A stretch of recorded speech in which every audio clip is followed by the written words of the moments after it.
Hey everybody! As I was going through comments on a previous video, a commenter by the name of Kyle suggested that I share a link to the repo containing the code that we had built or that we're building off of for future videos to make it easier for you guys to follow along. So shout out to Kyle for this great suggestion. That said, some of you are getting into software development for the very first time. So before I start sharing some links to example code on somewhere like GitHub, I want to go through a few things. 1, we're going to set up our GitHub account.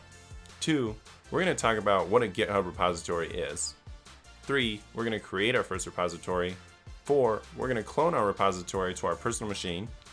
5, we're going to commit and push a change to our repository. And last but not least, number 6, we're going to briefly go over a few things like pull requests, branching, actions, and issues. Whew, that seems like a lot, but don't worry, it's easier than you think. So let's get started.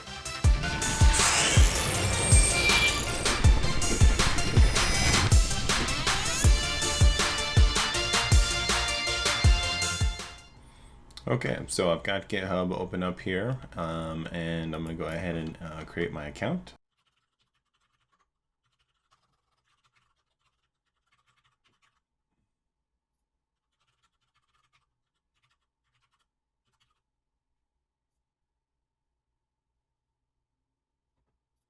Go through the verification process here.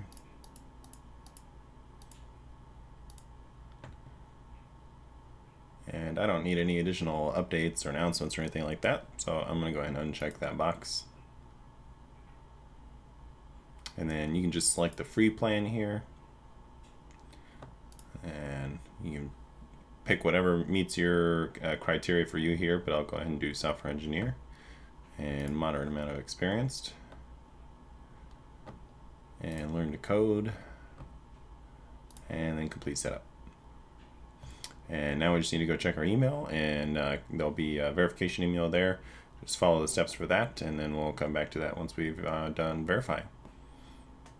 All right, so we've clicked on our verification email link, and so it's brought us here, and you can see it says it's verified, and now it's gonna tell us that we can create our first repository. But before we create our first repository, we'll go ahead and go over exactly what a Git repository is.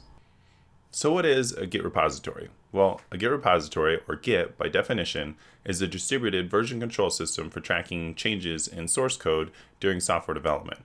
So the idea was that it was designed for coordinating work for programmers during development, but it can actually be used to track a multitude of things or any number of files that you want. So if you wanted to track a Word document, and you wanted to track changes that a team of people were making to this documentation, you could actually use a Git repository for this because it tracks the history of that file as it's changed through time, and you can actually review changes being done for that file and see who those changes are done by. So it's really good for teams to track a source or truth for a particular set of files and make changes to it and work on it as a team.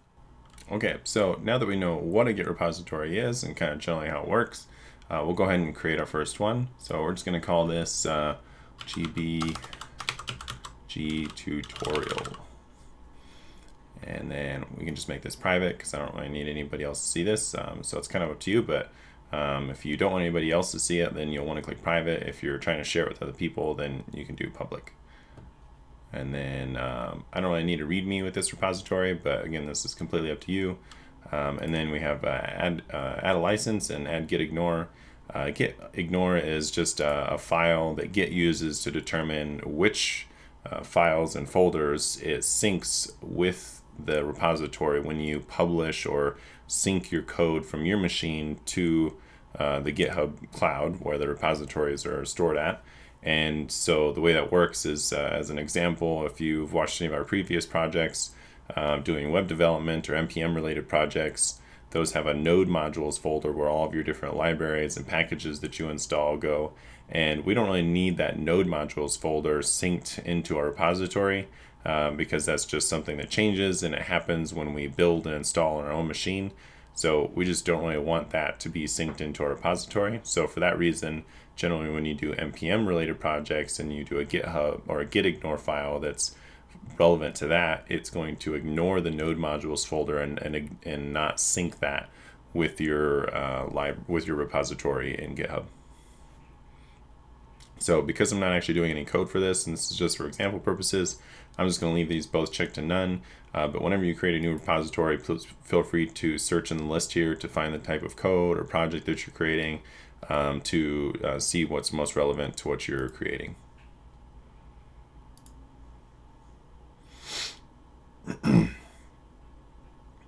Okay, so now it's showing here that we can follow some of these steps with the command line for pushing changes and creating a new repository and things like that. So we'll go ahead and follow the steps for setting up GitHub or Git in our desktop, and we'll go ahead and click on this. And then this will bring you to your GitHub desktop, and you can just do download for Windows 64-bit. We'll go and click on that. All right, so I already happen to have GitHub desktop installed. So for you, the experience might be a little bit different, but you can just follow through the prompts, let the application finish installing, and then it should lead you to a screen like this one. And so we can see that I've signed in here to the application. If it leads you to a sign up screen, go ahead and sign in, fill out your email and your password and sign into it. And then for me, it's brought me here to this Let's Get Started screen, and you can see it's already found my GBG tutorial repository that we created earlier. So we can go ahead and click on that, and then we can do clone Gotta Be Geek GBG tutorial. And then we can choose where on our computer we want to install it to. And it's showing the URL for the repository. So if you want, you can choose either just the default folder file path that it selects here, or you can change it to something else. So I'm going to go ahead and leave it to the default one here, and then we'll go ahead and click clone. And so now what we're going to want to do is open up Visual Studio Code, so that or whatever text editor or IDE you want to use to work with your repo. I'm going to use VS Code, but you can go. We'll open that up, and we'll go ahead and add a file and commit and push our change to our repository, and then we'll go see that in GitHub to see the change reflected there. Okay, so I've got VS Code opened, and I'm going to go ahead and open the folder where we had the repository cloned to. So we'll click select folder and open that. We've got that open here, and we can see when we look down at the bottom here, we have the master branch selected. So we'll go over branching a little bit later, but we'll just go and leave that as it is. And then we're going to go ahead and create a file that we can push to our remote repository. And we'll just call it firstfile.js. And we'll put IM code in here. And we'll save that, and we can see with this little, looks like maybe like a node branch here is showing that we have one change pending. So we'll go ahead and add a commit message, adding first file, and then we'll commit this. And so now we can see that the change is not showing here anymore because we've now committed it to our local version of the branch, but we want to push this change to our cloned repository or to our remote repository in GitHub so that that change is stored and saved there. So we'll go down or we'll click on the little ellipsis here, and we'll go ahead and do a push. And we can see it's gone ahead and processing that, and it's done. So now we can switch back over to our GitHub repository in the browser, and we'll see here that it has replicated that change there. Okay, so now we're back here at our GitHub repository. We'll go ahead and click on our repository here so we can get out of this, and we can see it's showing, and we'll go over those GitHub actions a little bit, but we can see here it's showing that we've done one commit, and now our commit message here of adding first file is there, and our first file that we added here, and it has our commented code inside of it. So pretty simple process, and now as we're making changes, we can save those kind of in the cloud so that we don't have to have all those changes stored on our computer, and it makes this easy so that if we make any mistakes or changes that are unwanted, we can always revert to a kind of known last good state, and you can kind of save and commit these changes as you go along in your development process so that you can kind of do messages like we did adding first file. As you make changes, you can kind of save step by step, and then you can easily go back and revert to a particular point in time for a certain set of changes that makes it easy for you to undo certain undesired changes without having to remember what it was you did differently. So now I'll go ahead and go over briefly a few of the things that we talked about earlier. So one of them is pull requests. So we'll go ahead and go to the pull request tab here, and you can see that we don't have any pull requests because this is a new repository. But the purpose of a pull request is so that if we create a new branch, which we'll kind of do branching and pull requests at the same time here. So branching is a way where if we have master as kind of our source of truth, right, and we have we create a new branch, we'll say it's our test branch, and we're adding in some new thing, and we want to merge that change into our master branch and allow other changes to continue happening in master, then we can do a pull request, which is basically a way to have a preview of changes for that set of changes for other people to be able to review. So we're going to go ahead and create a branch and show what that looks like from a pull request. So we'll go ahead and go back over to VS Code. All right, so now that we've got VS Code open again, we'll go ahead and click on the little branching down here, and we're going to do create new branch, and we're just going to say we're going to call it add feature. And so now you can see here that we have this add feature branch name here, and we can just go ahead and add another file here. And we'll just call it new feature.js, and we'll say I am the new feature. And just for an additional kind of example, we're going to go ahead and change this slightly here in this file. And then we can see here it's showing that we have two changes because we've modified, which is what this M is here, an existing file, and then we're adding this new file, new feature here. And so we'll just say adding new feature. We're going to click our commit checkbox there, and we're going to go ahead and push. And it's just saying that it has no upstream branch, which means there's no remote version. There's no version of this branch stored in the cloud or in GitHub currently. That means this branch was because we created it locally on our machine.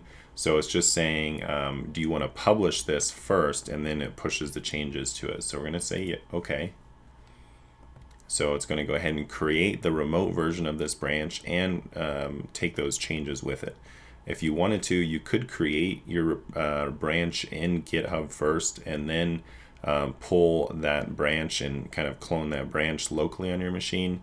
But that's generally not the flow that most people would follow when they're creating a branch that they plan on merging in later. So now that we've got that published and synced up into our repository, we can go back into our GitHub website here, and we can see that it's showing this add feature branch has been pushed. And so if we want, we can do a compare and pull request. And we're going to, and this is showing that we're going to merge the add feature branch into the master branch. And it's giving us a check mark here saying that there's no problems. Occasionally you can have merging problems or conflicts. And so those we may go over in another video, but they just can't exist, and they happen in certain scenarios. We don't really need to add any additional context here, but in most cases when you're doing a pull request, you want to give a good description of what's being changed, because a lot of times we're not just adding one simple file. A lot of times you're changing multiple things, so you may want to be descriptive about those changes. But in this case, we're just going to leave that blank. We're going to do create pull request here.